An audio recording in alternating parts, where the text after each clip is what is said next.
So I'm speaking with composer Tom Holkenborg, who is also known as Junkie XL. Tom has quickly made a huge impression in the scoring world by bringing his unique style and thematic sensibilities to film music. He has worked a lot with composer Hans Zimmer. Many of his scores, some of his solo work includes Divergent, 300 Rise of an Empire, and Paranoia.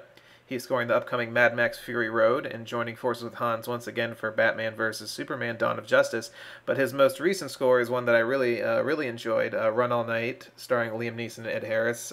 Thanks, Tom, so much for chatting again. No problem. Thanks to be here.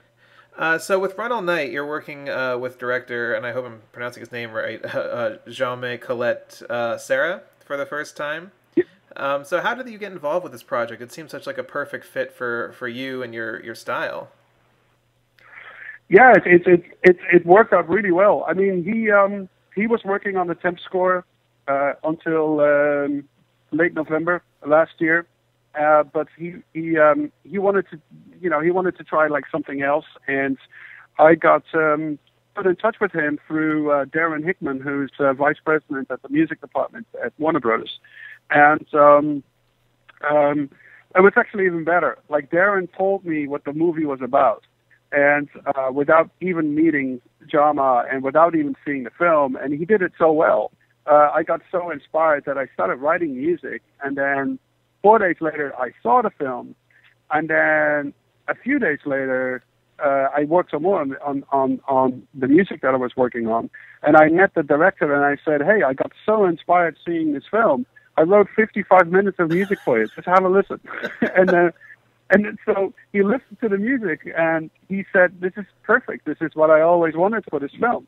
And so with some really talented music editors, among them Ken Carmen, he started trying some things like here and there through the film, and it fitted like a glove. And then I started, breaking everything down into cues and, properly write the themes, and it was done like a winter storm. It was almost like 4 weeks, 4.5 weeks, and the whole thing was done. Wow! So that initial 55 minutes of music, that was the sketchbook, which is on the album, I believe, yeah. Right? So, I mean, when you're doing that, I mean, where is that music coming from? Are you just based off the plot of the film? Like, what is kind of pushing the flow of that 55 minutes?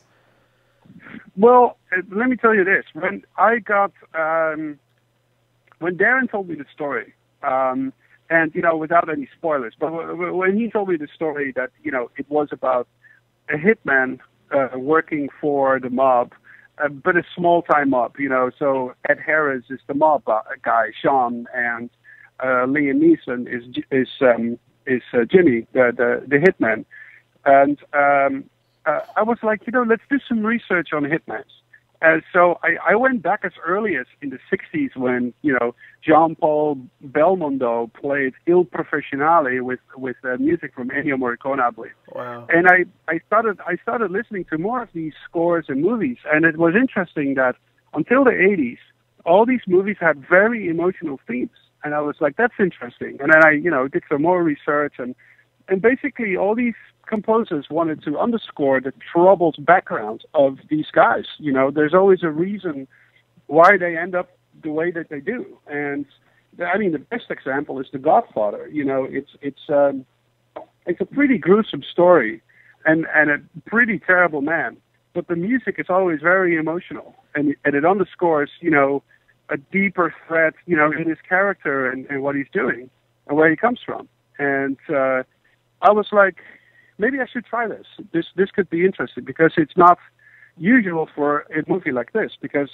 what they had in the temp score was very fast action rhythms and very, very up-paced brass wells and fast strings and things like that. And I approached it from that point on as a character score. So I basically took one character, Sean, and his troubled relationship with his son, and then I took Jimmy, Liam Neeson, and his troubled relationship with his son, who was played by Joel Kinnaman, and just approach it from a more emotional angle. And obviously, we need some action music in the score. I mean, at a certain point, there are choppers and 158 FBI agents just chasing them with machine guns. So yeah, you can't do that with a piano. But yeah, it was a different approach, and it worked out. But it's usually when I read a script, I usually get really strong ideas what I want to do with the music, and sometimes working to picture actually makes it less.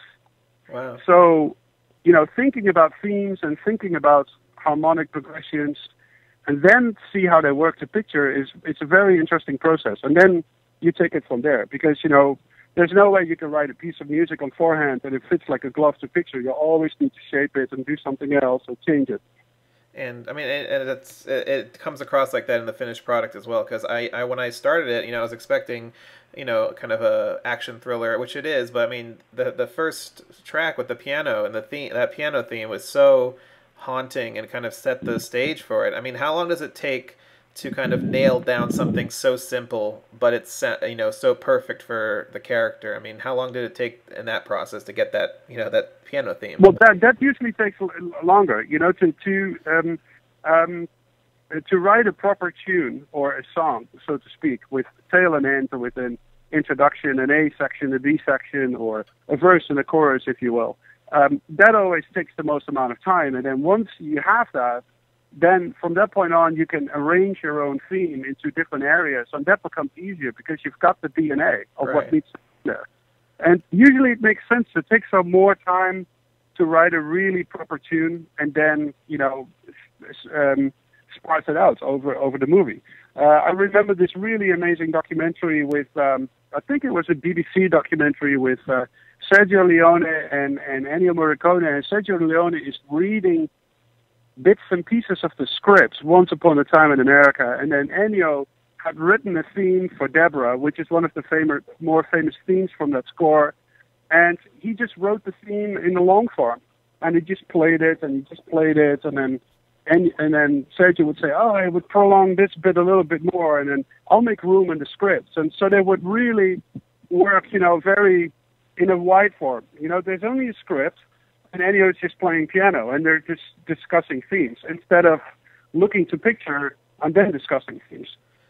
And I mean, you just quoted one of my favorite films of all time. Leone's my favorite director. Yeah. I love that relationship they have. I think as a composer and a director, I think that's one of the most prime examples. And I mean the film, and I think what really struck me with your score here is that even in the action bits, that you still kind of had the DNA of that theme going, and it was still emotional. I mean, is it hard to make something intense and really kind of bombastic, but still keep it kind of anchored in emotion?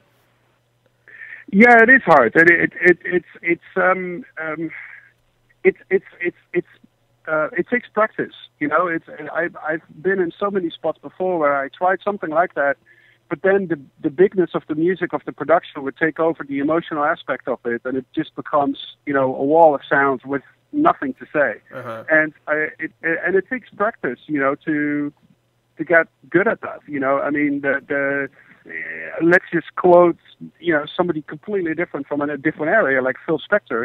I mean, he was very, very good in making this super large arrangement, or somebody like Quincy Jones. But it would never take the heart of the theme out, or the melody, or the emotion, and Right. He was very, very good at that. Well, whereas other artists that would work with other arrangements would create this wall of sounds, but in the end, you're just like, well, it's not hitting me in the stomach. In fact, it's not doing anything to me. Exactly. I mean, I agree with that completely. And also the score, I love the sounds, the textures and the electronic textures you use. And it felt so perfect for, I guess, the setting of the film, New York City at nighttime and everything. So, like, say if the movie was called Run All Day and took place primarily during the daytime, would that have changed how you approach the sound of the score? Yeah, it would, because the emotional aspect would somewhat still be the same. But there's something that happens to the human brain when everything takes place at night, and then add on top of that, you would see probably this movie at night when it's dark, Right? And it just does something to you. I mean, only people that write, like a machine, like almost like military style, would say, oh, I start writing music or I start writing a book or an article at 9 in the morning. I'll have a lunch break at 12, and then I continue from 1 to 4. I have my cup of tea. I work for an hour and a half more, and then I'm going to cook dinner for the family, and at night I'm going to watch TV. I'm sure those people are around, and I highly admire them. But for people that create music, you know, you start struggling in the morning. By the afternoon, you think you have something, and then at night when it's dark, people stop calling you. When the lights are dimmed, when you have a glass of good Chardonnay, then it comes all to a conclusion. That's awesome. Yeah, no, I love that. But I mean, it did. The final product is. I mean, congratulations. I really think it's one of your best works, and it really resonated with me. So I really like the score. Thank you so much, man. But also, you know, Run All Night. You have Run All Night, but in 2 months, I mean, right around the corner, you got Mad Max Fury Road coming out, and I feel like that must have been an absolute blast to write music for. I mean, what kind of when you sat down with George Miller for the first time, what was that like? It was amazing. I mean, I don't want to say too much about it right now because, you know, we'll have a new round of interviews for that movie. Right. But let me tell you, a really interesting concept was that when George started on this film, he didn't want any score at all. He wanted to be, you know, the engines and whatnot, you know, whatever happens on screen was going to be the score. And then eventually the same Darren Hickman from Warner Brothers, the vice president, was talking to George. He was like, I know this guy in L.A. who could be perfect for your movie. And then George was like, well, who is it? And he's like, well, he's called Tom, and he just did 300 Rise of an Empire and Divergent. And he's like, well, do you think he wants to come down to Sydney to meet me? And he said, sure, you know. So he called me. It was like Monday. I remember Monday, 3:30. And Darren said, so what are you doing tonight? I said, you know, just working in the studio. And he's like, well, I got a ticket for you. If you cap a plane, if you grab a cab right now, you got to be at the airport in time. And it's like, okay.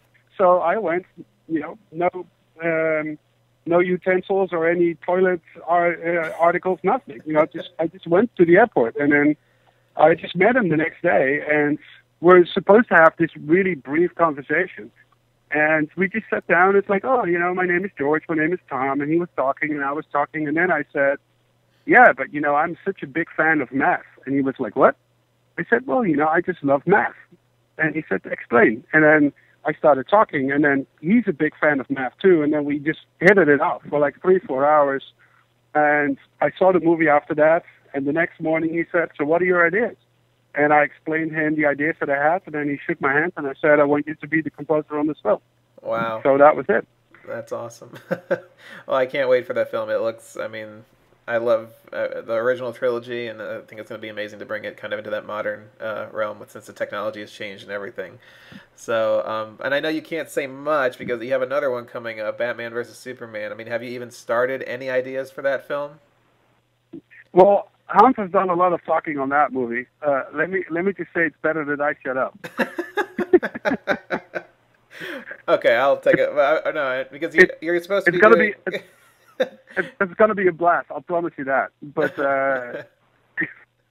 but you're taking over the Batman character. That's the idea, right? You're gonna because Hans he doesn't want anything to do with that anymore. Yeah, that's the plan. Well, Tom, I can't wait for those films, and congratulations on Run All Night. I think it's a really great score, and hopefully we'll be talking again soon with your other projects. But thanks for your time today, and it's been great talking to you. Thanks a lot, man. Talk to you soon.